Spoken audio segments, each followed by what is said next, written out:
Hi friends, எல்லாருக்கும் வணக்கம். எல்லோரும் எப்படி இருக்கீங்க? நல்லா இருக்கீங்களா? Welcome to Sakthi Saravana YouTube channel. இன்றைக்கி வீடியோவில் ஆன்மீக தகவலில் நமக்கு செல்வம் பெருக திருப்பதி ஏழுமலையானை எப்படி வழிபாடு செய்கிறது அப்படின்றத பற்றி பார்க்கலாம் வாங்க. தமிழ் மாதங்களில் ஒவ்வொரு மாத பிறப்பிலும் முதல் நாள் செய்ய வேண்டிய வழிபாடுகள் அப்படின்னு சில நம்முடைய வழக்கத்தில் இருக்குங்க. அதே போல் தமிழ் மாதத்தின் முதல் திங்கட்கிழமை அன்னைக்கு சில வழிபாடுகள் செய்வதன் மூலம் நம்மளுடைய செல்வ வளம் பெருகும் அப்படின்னு சொல்லப்படுதுங்க. அது என்ன வழிபாடு, எப்படி செய்யணும் அப்படின்றத வீடியோட போய் பார்க்கலாம் வாங்க. இப்போ தான் ஃபஸ்ட் டைம் என்னோடய வீடியோஸ்லாம் நீங்கள் பார்க்குறீங்க அப்படின்னா ப்ளீஸ் சேனலுக்கு சப்ஸ்கிரைப் பண்ணி சப்போர்ட் பண்ணுங்கள். தமிழ் மாதமான இன்னைக்கு, அதாவது தமிழ் மாதத்தின் முதல் திங்கட்கிழமை செய்ய வேண்டிய வழிபாடு. செல்வத்திற்கு அதிபதியான தெய்வம் அப்படின்னா மகாலட்சுமி தாயார் ஞாபகத்துக்கு வருவாங்க. அதுக்கு அடுத்தபடியாக நாம் யோசிப்பது திருப்பதி ஏழுமலையான தான். அதனால தாங்க திருப்பதி போயிட்டு வந்தாலே திருப்பம் வரும் அப்படின்னு சொல்லாடல் நம்முடைய வழக்கத்தில் இருக்குங்க. அந்த திருப்பதி ஏழுமலையானை அனைவராலும் நினைத்த நேரத்தில் சென்று தரிசனம் செய்ய முடியாது. இது நிதர்சனமான உண்மை. இந்த முறையில் திருப்பதி ஏழுமலையானை நினைத்து நாம் வழிபாடு செஞ்சோம் அப்படின்னா அவரை சீக்கிரத்திலே காணும் யோகம் கிடைப்பதோடு நம்மளுடைய செல்வ வளம் பல மடங்கு பெருகும் அப்படின்னு சொல்லப்படுதுங்க. அது என்ன வழிபாடு அப்படின்றத பார்க்கலாம். இன்றைக்கி தமிழ் மாதத்தோட முதல் திங்கட்கிழமை. இன்றைய தினத்தில் பெருமாள் வழிபாடு மிகவும் உகந்ததாக சொல்லப்படுதுங்க. சிவ வழிபாடும் ரொம்ப உகந்தது. சிவபெருமானுக்கு இந்த திங்கட்கிழமை ரொம்ப உகந்த நாள். சிவ வழிபாடு ப்ளஸ் பெருமாள் வழிபாடும் உகந்ததாக சொல்லப்படுதுங்க. அதனால் முதல்ல உங்கள் வீட்டுக்கு பக்கத்தில் இருக்கிற பெருமாள் கோயிலுக்கு போனங்க.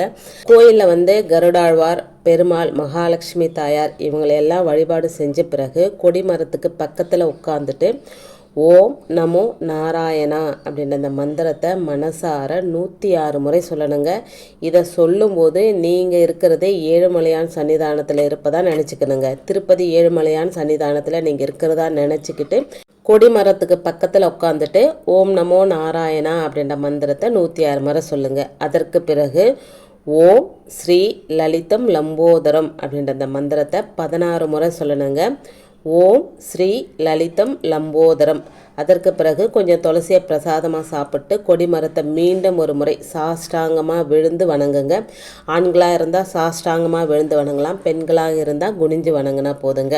அப்படி வணங்கும் போது ஒவ்வொரு திங்கட்கிழமையும் நான் இது போல் உங்களை வணங்குகிறேன், திருப்பதி காணும் வழியையும் செல்வம் பெருகக்கூடிய வழியையும் எனக்கு தாருங்கள் அப்படின்னு மனசார வேண்டிக்கோங்க. அதற்கு பிறகு வீட்டுக்கு ஒரு மஞ்சள் நிற துணியில் 11 1 நாணயத்தை முடிஞ்சு வைங்க.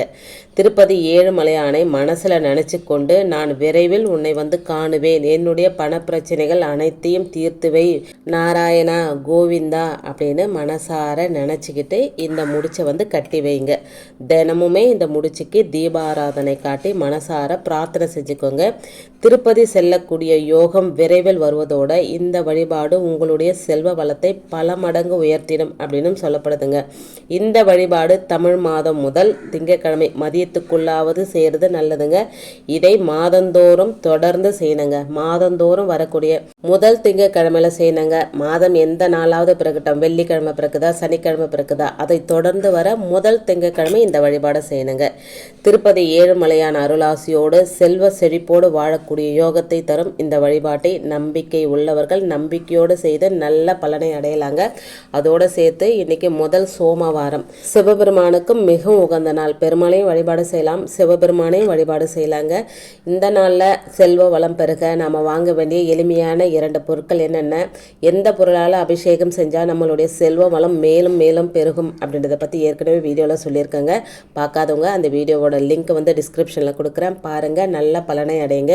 இன்றைக்கி வீடியோவில் நான் சொன்ன விஷயங்கள் உங்களுக்கு பிடிச்சிருந்தது அப்படின்னா ப்ளீஸ் சேனலுக்கு சப்ஸ்கிரைப் பண்ணி சப்போர்ட் பண்ணுங்கள். இந்த வீடியோவை உங்கள் ஃப்ரெண்ட்ஸ் அண்ட் ஃபேமிலிக்கும் ஷேர் பண்ணி விடுங்க, அவங்களும் பலனடையட்டும்.